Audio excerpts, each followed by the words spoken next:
सबसे पहले आपको बताएं, अमरीकी वज़ीर दिफा ने मज़ीद जंगी बहरी जहाज मशरिक़ वस्ता भेजने का हुक्म दे दिया। मशरिक़ वस्ता में अमरीकी दिफाई पोजीशन में तब्दीली का भी हुक्म दिया है। पेंटागन के मुताबिक अमरीकी फौज ने ज़मीनी मिसाइल डिफेंस सिस्टम्स में भी इजाफा कर दिया।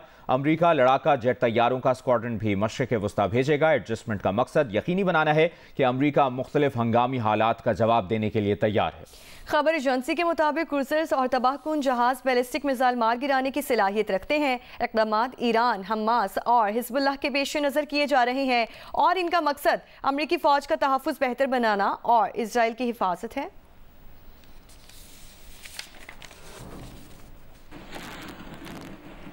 ईरान ने हमास सरबराह इस्माइल हनिया से कत्ल की तहकीकात शुरू कर दी। अमरीकी अखबार ने दावा किया है कि ईरान ने इस्माइल हनिया के कत्ल के शुबे में सीनियर इंटेलिजेंस अफसर, फौजी हुक्काम और अमले के कई अरकान को गिरफ्तार कर लिया है, जबकि ईरानी इंटेलिजेंस वजीर इस्माइल खतीब का कहना है कि इस्माइल हनिया पर कातिलाना हमले में इसराइल को अमरीका की रजामंदी भी हासिल थी। बरतानवी अखबार ने दावा किया है कि इसराइल की खुफिया एजेंसी मोसाद ने हमास के रहनुमा इस्माइल हनिया को कत्ल करने के लिए उनके ज़ेर इस्तेमाल मेहमान खाने के 3 कमरों में धमाका खेज मवाद 2 ईरानी सिक्योरिटी एजेंट्स के जरिए नस्ब कराया था।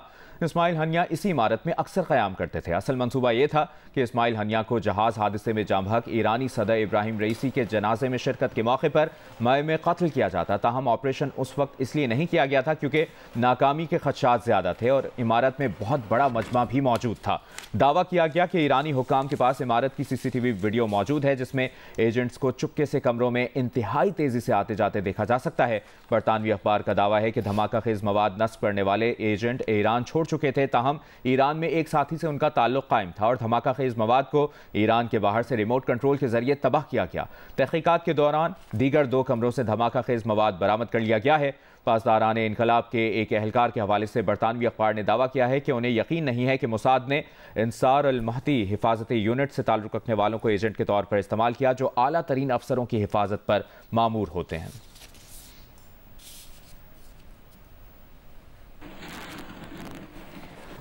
आगे बढ़ते हैं, कुछ मौसम की बात करते हैं। मुल्क के मुख्तलिफ शहरों में कहीं हल्की और कहीं मूसलाधार बारिशों का सिलसिला भी जारी है। बारिश के बायस नशेबी इलाके ज़ेर आब हैं और बिजली की फराहमी मुअत्तल हो गई है। महकमा मौसमियात ने मुल्क भर में 6 अगस्त तक मजीद बारिशें जारी रहने की पेशगोई कर रखी है, जबकि पहाड़ी इलाकों में लैंडस्लाइडिंग के बायस ट्रैफिक की आमदोरफ्त मुतासर होने का खतरा है। खैरपुर शहर और गिरदो नवाह में सुबह सवेरे गरज चमक के साथ बारिश हुई। बारिश के बायस नशेबी इलाके ज़ेर आब आ गए। शहर में कई घंटों से जारी है बारिश के बायस बिजली का निज़ाम दरहम बरहम हो गया। आबादकारों के मुताबिक बारिश से खजूर की फसल को भी नुकसान पहुंचने का खतरा है। पर ईदन और शहर फिरोज में बारिश से नशेबी इलाके ज़ेर आब आ गए, जबकि बारिश से बिजली की फराहमी भी मुअत्तल हो गई। कीरथर पहाड़ी सिलसिलों में बारिश का सिलसिला आज भी जारी है। राजनपुर में कोह सुलेमान के पहाड़ी इलाकों में बारिश से बरसाती नदी नालों में तुग़यानी है। मालाकन और गिरदो नवाह में बारिश से गर्मी का जोर टूट गया।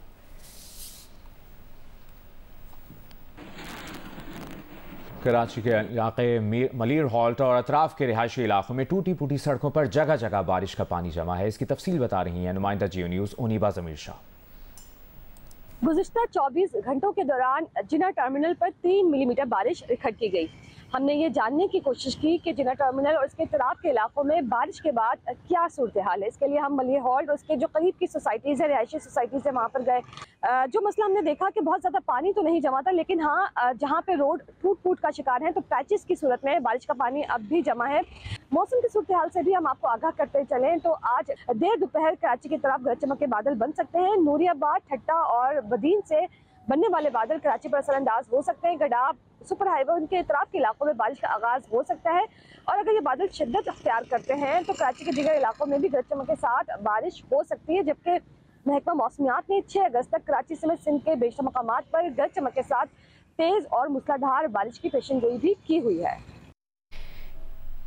कराची में गुज़श्ता रोज़ से जारी अब्र रहमत को इंतज़ामिया की गफलत ने जहमत बना दिया है। शहर के मुख्तलिफ मकामात पर पानी की निकासी अब तक मुकम्मल तौर पर नहीं की जा सकी। गुरु मंदिर का अहवाल नुमाइंदा जियो न्यूज़ शवाला असम से जानते हैं। गुरु मंदिर से इस वक्त हम आपको रिपोर्ट कर रहे हैं और मैं अपने कैमरामैन ज़िशान इकबाल को कहूँगी कि वो आपको यहाँ के मनाजिर दिखाएं कि ये जो पूरी एक ट्रैक है वो ज़ेर-ए-आब आ चुकी है। गुज़िश्ता रोज़ कराची के मुख्तलिफ मकामात पर हमने ये देखा कि जो तेज़ बारिश थी वो रिकॉर्ड स्टार्ट की गई थी, जिसके बाद जो कराची की अहम शाहराहें थी वहाँ पर से निकासी आप का इंतज़ाम तो कर दिया गया है, लेकिन अभी भी मुतारिद ऐसी सड़कें हैं जहाँ पर पानी मौजूद है, लेकिन हमें कहीं दूर दूर तक मुतालिका इदारे नहीं दिख रहे हैं। मशीनरी हमें यहाँ पर सड़कों पर नहीं दिखाई दे रही है। तो ट्रैफिक की रवानी है वो इस पानी की वजह से काफ़ी ज़्यादा मुतासिर भी हो रही है और महकमा मौसमियात की जानिब से मज़ीद बारिश की पेशगोई भी कर दी गई है। जो शहरी हैं वो ये मुतालबा कर रहे हैं कि हंगामी बुनियादों पर कुछ ना कुछ जो अमनी इकदाम हैं वो किए जाएँ, जो मशीनरी है वो सड़कों पर मौजूद हो, ताकि जो किसी भी तरह की जो हंगामी सूरत हाल है उससे निपटने के लिए हम पूरी तरीके से तैयार हों। जी, कराची में बारिश का सिलसिला रुक गया, लेकिन कुछ मकामात पर निकासी आपको यकीनी नहीं बनाया जा सका। तफसील बता रहे हैं नुमाइंदा जियो न्यूज़ काशिफ मुश्ताक। जी बिल्कुल, कराची में बारिश का सिलसिला रुक चुका है, लेकिन उसके बावजूद मुख्तलिफ मकामात पर ऐसे पैचेस मौजूद हैं जहां पानी है और पानी की वजह से शहरियों को मुश्किलात का सामना है। इस वक्त हम प्रेडी स्ट्रीट में मौजूद हैं। यहाँ ना सिर्फ गुजरने वालों को मुश्किलात का सामना है, बल्कि चूँकि यहाँ एक बड़ी मार्केट है तो मार्केट के जो दुकानदार हैं उन्हें भी काफ़ी ज़्यादा मुश्किलात का सामना है।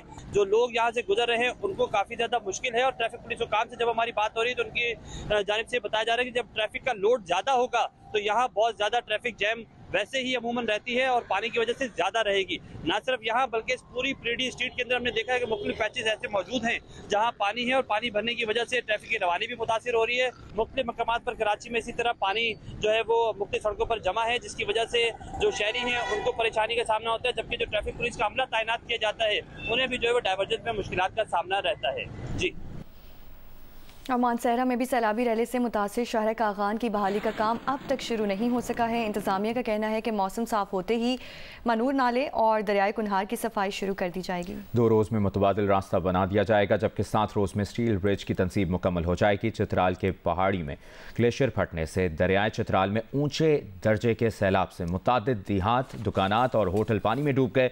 उधर राजनपुर में कोहे सुलेमान के पहाड़ों पर बारिश से बरसाती नदी नालों में तुग़यानी आ गई है। सैलाबी रेले से रुझान के मुतादिद इलाके मुतासिर हैं। ज़िले इंतजामिया की जानिब से हिफाजती बंदों की निगरानी की जा रही है।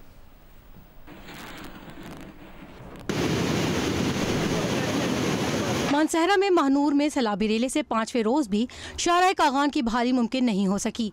तर्जुमान NHA के मुताबिक मौसम साफ है। आज से मुतबादिल रास्ते और पुल की तनसीब का काम शुरू हो जाएगा।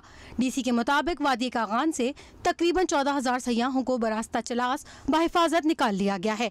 800 के करीब सयाह रह गए हैं। चीफ सेक्रेटरी का कहना है कि मौसम साफ हो तो 2 रोज में मुतबादिल रास्ता बना दिया जाएगा।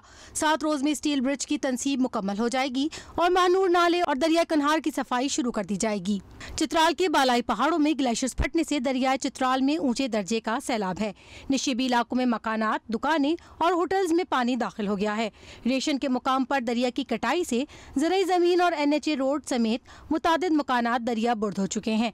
बड़ी गाड़ियों की आमदरफ्त मुकम्मल बंद है, जबकि छोटी गाड़ियों के लिए मुतबादिल रास्ता इस्तेमाल किया जा रहा है।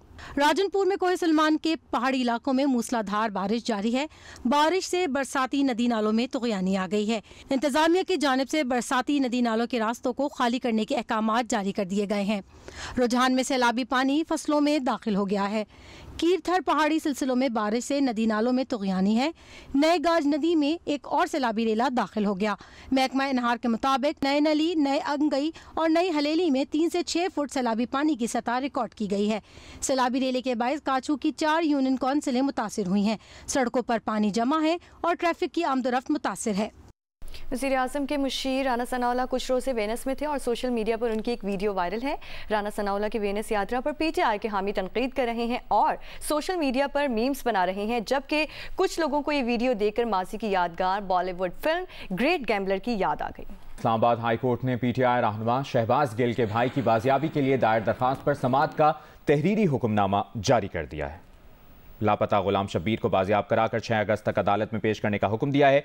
तहरीरी हुक्मनामे के मुताबिक फरीकैन ने लापता गुलाम शहरी की बाजियाबी के लिए कुछ नहीं किया। मजीद जानेंगे नुमाइंदा जियो न्यूज़ अवैस यूसुफजई से। अवैस, बताइए हुक्मनामे में क्या कहा गया?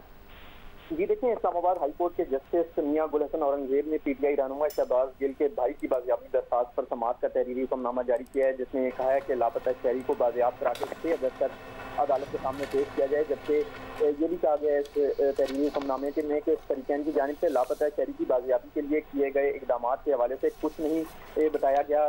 और जबरी गुमशुदगी की तमाम तर जिम्मेदारी वज़ीर-ए-आज़म और काबीना पर आयद होती है। इस्लामाबाद हाई कोर्ट का हुक्मनामा वज़ीर-ए-आज़म के प्रिंसिपल सेक्रेटरी को भिजवाने का हुक्म दिया गया है और ये भी कहा गया है कि ज़रूरी है कि वज़ीर-ए-आज़म हंगामी इक़दाम के जरिए जबरी गुमशुदगी के इस मकरूह अमल का सद्देबाब करें। अदालत ने तहरीरी हुक्मनामे में लिखा है कि सेक्रेटरी दाखिला तमाम वसाइल दुरुए कार लाते हुए गुलाम शब्बीर की बाजियाबी और अदालत पेशी को यकीनी बनाएं। दौरान समाअत असिस्टेंट अटॉर्नी जनरल, वज़ारत दिफा, FIA और दीगर इदारों के नुमाइंदे अदालत में पेश हुए और उन्होंने यकजुबान होकर मुखबी के ठिकाने से लाइल्मी का इजहार किया। हुकूमत की जानिब से मुखबी के ठिकाने से लाइल्मी का इजहार जबरी गुमशुदगी का मामला जाहिर करता है। जी ठीक है, अवैस यूसुफ जी हमें अपडेट कर रहे थे, बहुत शुक्रिया।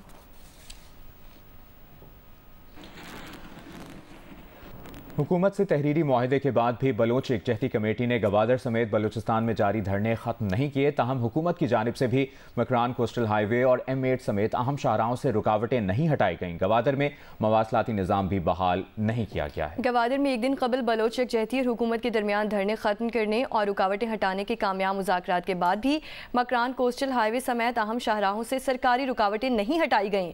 ज़ायरीन समेत हज़ारों अफराद 9 दिन से मुख्तलिफ मकामात पर फंसे हुए हैं। अशे खुरूनोश की किल्लत हो गई है। ज़िला इंतजामिया और धरना शुरा एक दूसरे पर इल्ज़ाम आयद कर रहे हैं। बलोच एकजहती कमेटी के मुताबिक शाहराहों की बंदिश के बाद धरना शुरा को वापसी का रास्ता नहीं मिल सका।